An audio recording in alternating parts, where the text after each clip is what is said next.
Well, it was in my childhood days. Oh Lord, many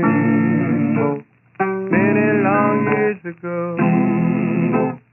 Now with the Spirit, now of my Savior, I was filled.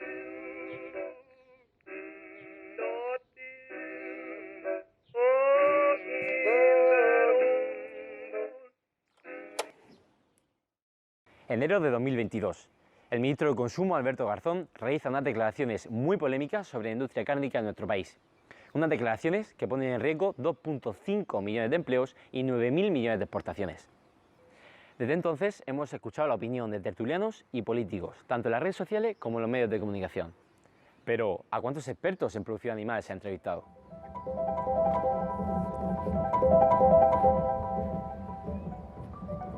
Bueno, por fin tenemos la oportunidad de conversar con alguien que realmente controla sobre el tema de las macrogranjas y que puede arrojar un poco de luz sobre todo esto, ¿no? Estamos ante Juan José Pascual, catedrático en el Departamento de Ciencia Animal de la UPV. Y bueno, bienvenido, Juanjo. ¿Qué tal, Alejandro? Encantado de recibiros en nuestra casa. Fenomenal. Bueno, quizá la primera pregunta que convendría responder es ¿qué es una macrogranja y qué la distingue del concepto de granja tradicional que pueda tener la gente en su cabeza? Vale, es una pregunta muy interesante, ¿no? Porque se está utilizando ese término de macrogranja, que es un término que realmente se ha inventado, que no existe, porque no está recogido en ninguna parte, donde tratamos de mezclar conceptos como sería la ganadería intensiva, la industrial, relacionarla, que la ganadería industrial e intensiva es pues, donde tenemos un poquitín más de densidad de animales, mientras que la extensiva es una ganadería más en abierto, más utilizando los recursos naturales. Pero en un principio tenemos que tener en cuenta que el tener una mayor cantidad de animales o gestionar un mayor número de animales no tiene que estar relacionado con una peor calidad de producto, ya que habitualmente estas granjas, que también se encuentran reguladas en su tamaño, habitualmente suelen ser las que más están tecnificadas, que vienen todas con sus proyectos y tienen que cumplir con toda la legislación en relación con el medio ambiente, el bienestar y la sanidad de los animales. Claro, pero y entonces, siendo las macrogranjas las más preparadas técnicamente, ¿a qué crees que se puede deber la mala imagen que estas tienen? O sea, ¿por qué?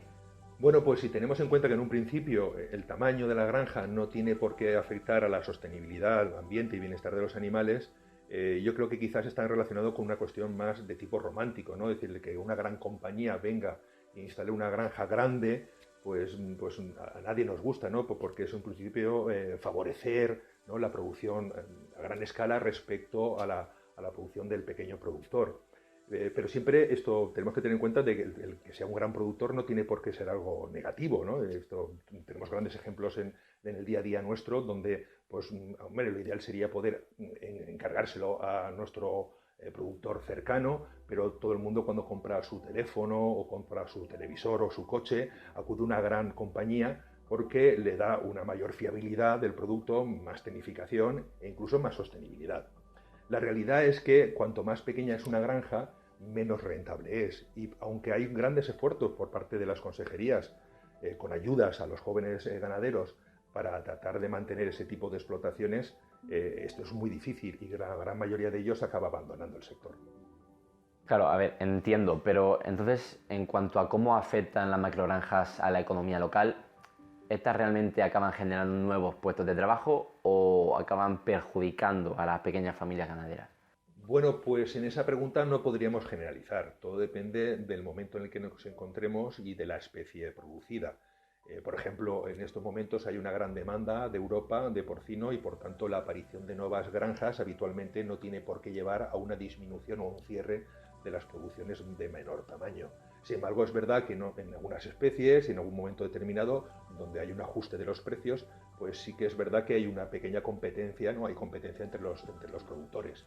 En esas circunstancias, como ocurre en el resto de ámbitos de la vida, las granjas o los productores más pequeños pues tienen menos capacidad de utilización de recursos, menos capacidad de financiación y habitualmente suelen ser los más perjudicados. En cualquier caso, cualquier desarrollo ganadero en la zona rural no solamente va a beneficiar a los propios ganaderos, también va a beneficiar pues, a todo el sector agrícola e industrial de la zona, ya que pues, demanda una gran producción de productos vegetales y cereales, a las fábricas de piensos, a los que manejan productos de alimentación y desarrollo animal, a la industria cárnica. Por lo tanto, el desarrollo de la ganadería en el ámbito rural es un vertebrador de este sistema. Otra afirmación que hacen continuamente los detractores de las macrogranjas es que estas contaminan en exceso. ¿Es realmente cierto esto? Bueno, esto es verdad que toda actividad industrial pues tiene el riesgo de contaminar el medio. No estamos hablando solamente de la ganadería, sino también pues la agroalimentaria, la química, petrolera, farmacéutica. Pues lógicamente pues tiene una posibilidad de impacto y todos tenemos que trabajar, y de hecho pues en este mismo departamento se trabaja para mejorar la sostenibilidad de la producción. Es verdad que posiblemente antes, pues sí podía ser que como no teníamos mucha regulación, ni control, ni legislación durante los siglos anteriores, es posible que haya existido pues un impacto de todo este tipo de industrias sobre el medio ambiente.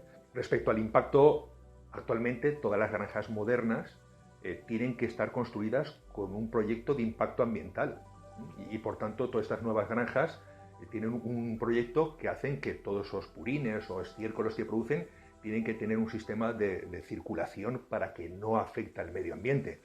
Es verdad que las granjas viejas pues han tenido moratorias, ¿vale? Pero vamos, es decir, que en estos momentos se están adaptando a ello, y eso es quizás uno de los principales problemas que a veces que tenemos de este sector. Al vivir en una sociedad tan regulada como la Unión Europea, el cumplimiento de tanta legislación y regulación a nivel de bienestar y medio ambiente hace que muchas veces las pequeñas granjas tengan serias dificultades y no haya relevo generacional y se produzca un abandono de la ganadería. Entiendo. Claro, pero tú dices que están súper controladas, que se tiene todo súper medido, o al menos desde hace X años hasta el día de hoy. Pero entonces todos estos testimonios que vemos en televisión de gente que asegura que en sus pueblos ya no se puede vivir, del olor que hay, de la contaminación del agua, incluso deja de ser potable. O sea, ¿cómo se justifica entonces eso a día de hoy? O sea, ¿se nota tanto el cambio de hace unos años ahora en el tipo de granjas? Yo estoy convencido de que probablemente hace muchos años, pues posiblemente cualquier tipo de producción que teníamos, azulejera, química, farmacéutica, ganadera, pues al no tener esa regulación de la gestión de los residuos, pues han estado atacando a nuestros acuíferos y a nuestro medio ambiente. Sin embargo, actualmente tenemos una normativa que se tiene que cumplir. Sí entiendo perfectamente que aunque los purines y los estiércoles vayan a ser gestionados, entiendo perfectamente que la gente que vive en un determinado pueblo, que le digan que le van a construir una granja cercana, pues lógicamente le preocupa, pues porque lleva la aparición, la tradicional, la aparición de moscas, o la intensiva, pues la aparición de olores. Sin embargo, por eso lo hacemos en la zona desértica, en la zona no habitada, para tratar de afectar al mínimo de personas posibles. Claro, pero entonces, en cuanto, o sea, centrándonos, por ejemplo, en los purines, realmente mejor, por ejemplo, o sea, se controla mejor en el intensivo, donde el animal está en el campo, o sea, en comparación con, por ejemplo, la macrogranja, donde todo se controla. Bueno, en un principio, si se sigue la normativa, tanto intensivo como extensivo controlan la gestión de sus purines. Pero contrariamente a lo que a lo mejor la mayoría de la gente piensa, es más fácil de controlar en intensivo porque te permite recoger la totalidad de esos purines o de esos estiércoles y gestionarlos, y tener un plan de gestión. Además, uno de los principales problemas que tenemos es que la ganadería extensiva contamina mucho más. Si yo para producir un pollo necesito en intensivo 45 días, para conseguir ese mismo peso necesito irme a 3 o 4 meses en el caso de un pollo campero. ¿Qué significa? Que a partir de los 45 días el pollo campero sigue contaminando, generando mayor cantidad de deyecciones y mayor impacto en el ambiente de lo que produce el pollo intensivo. Y otra cosa que se suele ver muchísimo hoy en día, sobre todo en las redes sociales, es el tema de que parece que hay una especie de alabanza a los alimentos de antes, ¿no? A los que se hacían a la antigua usanza. Realmente, por ejemplo, los productos obtenidos por ganadería extensiva son mejores que los que pueden provenir de una macrogranja, ¿o es puro marketing? Bueno, esto es una buena pregunta, y además ahí tenemos que acudir principalmente a la ciencia, ¿no?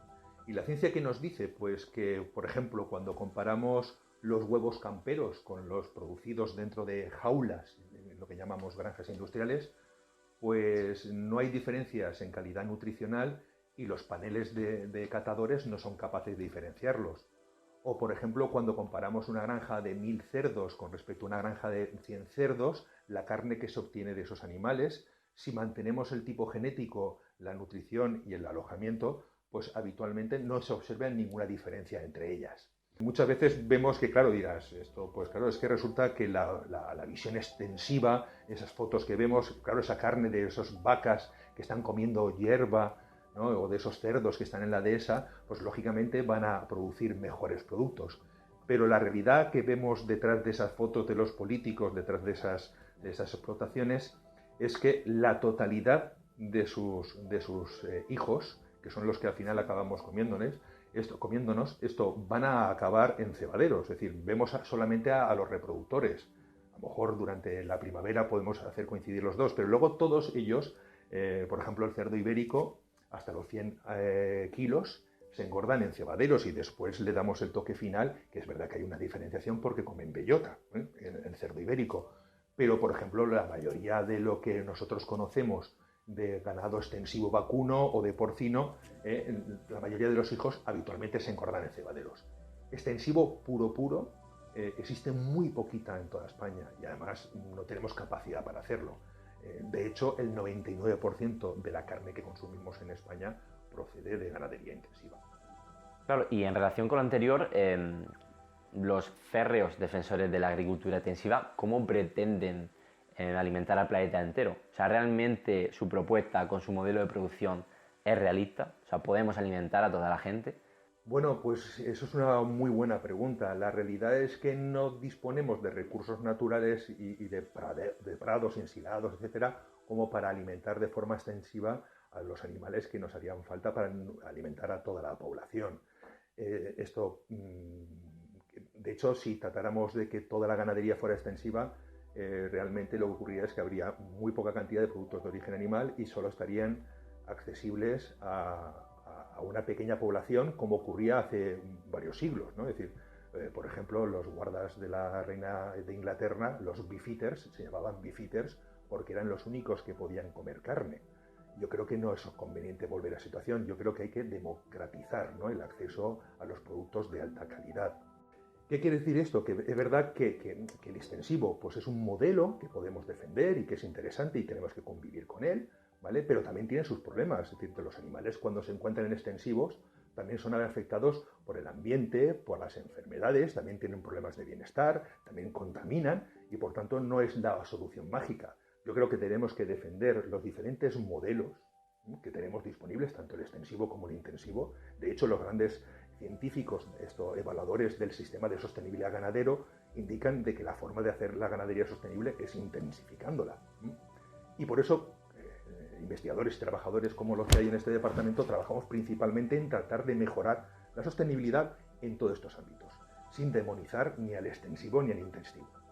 Otro punto que suele ser bastante crítico en todo este debate es si los animales, en todo el proceso de la ganadería, sufren o si son maltratados. Hay gente que le preocupa muchísimo y que en parte es entendible, ¿no?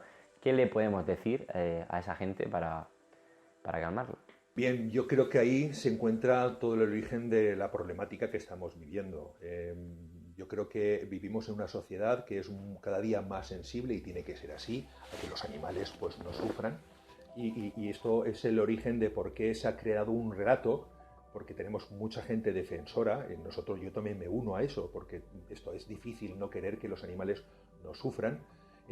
Pero hay que tratar de contextualizarlo, es decir, tenemos que tratar de mejorar el bienestar de los animales, pero eso no significa que creamos un relato que, como consecuencia de que la ganadería utiliza a los animales, tengamos que demonizar completamente la totalidad de lo que es la ganadería, ¿no? La realidad es que nosotros somos omnívoros y, como consecuencia de ello, pues tenemos que hacer un uso de los animales para obtener esa leche, esos huevos o esa carne. Y eso es difícil de soportar por parte de la gente que le preocupa el bienestar, ¿no? Aunque mucha gente piensa de que ahora los animales viven peor, es que esto no es así.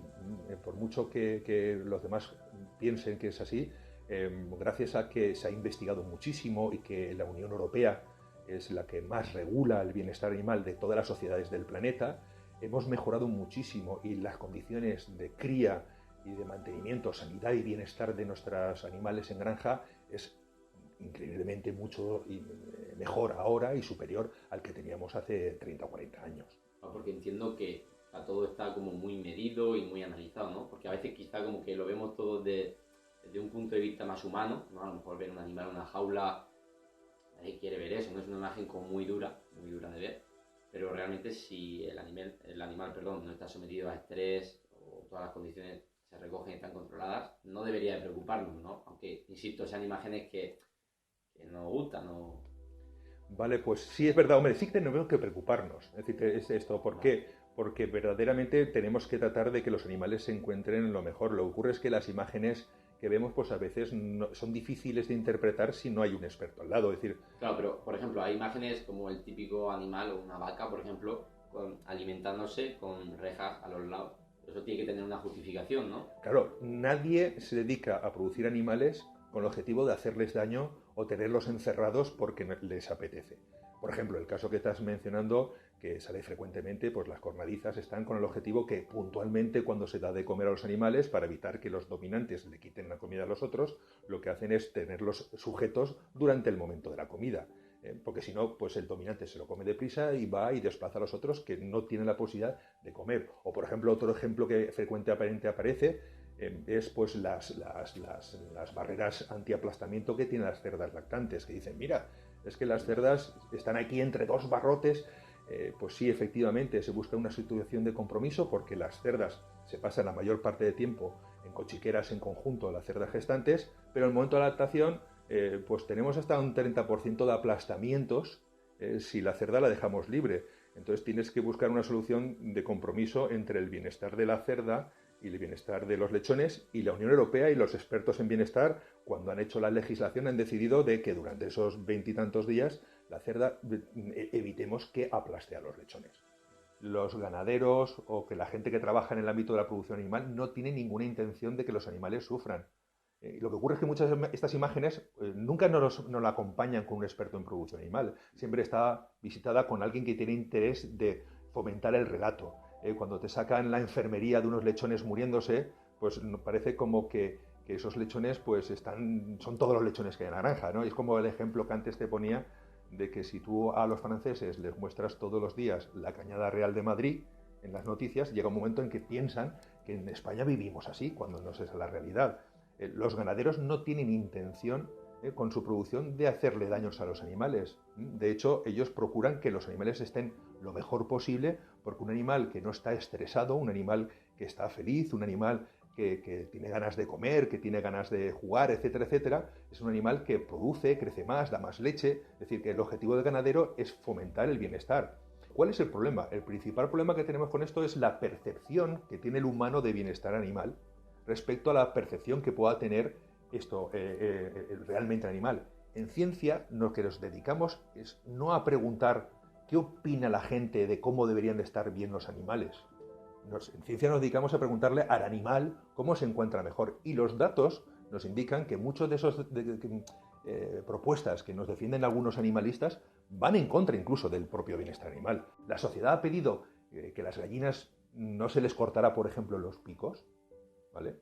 Y en el momento que no se les han cortado los picos y las han puesto juntas, han aparecido un problema de bienestar porque se picoteaban entre ellas y había mucho más problema de bienestar animal que el hecho de que de joven se les cortara. Bueno, pues se ha tomado la decisión de cortar los picos, pero tenemos que ser conscientes que es para curar nuestra alma, no para mejorar el bienestar de los animales. Y sobre todo porque nos creamos un relato donde pensamos que como resulta que no queremos utilizar a los animales, todo lo que se le hace a los animales está mal. Los animales contaminan, los animales sufren, los animales encima lo están llevando grandes multinacionales, etc. Todo ese mensaje es un mensaje muy duro y que no del todo es cierto. Y yo creo que la importancia que tiene este tipo de conversaciones que estamos teniendo es tratar de demostrar y decir, bueno, efectivamente estamos usando los animales porque nuestra condición omnívora no lo pide, pero no es de la mejor manera. O sea... Efectivamente, el ganadero, el investigador, la gente que está vinculada a la producción animal se preocupa por y para el animal. Que eso la gente no lo sabe. Como hemos visto con Juanjo, estamos ante un tema muy serio y muy complejo. Durante mucho tiempo se nos ha intentado insertar en la cabeza una especie de relato, como un cuento, que si los animales son maltratados, que si comer carne prácticamente está mal visto. Y es que ese relato es como esa típica canción pegadiza que se te mete en la cabeza y que no eres capaz de sacarte de ella, pero que luego te fijas en la letra y que está vacía. El objetivo de este vídeo no es para nada intentar imponer nuestras ideas, simplemente poner unos hechos, justificar la realidad y siempre desde el punto de vista más objetivo posible, el punto de vista de la ciencia. Y tal vez este vídeo no será el hit del verano, pero por lo menos la letra tendrá un sentido.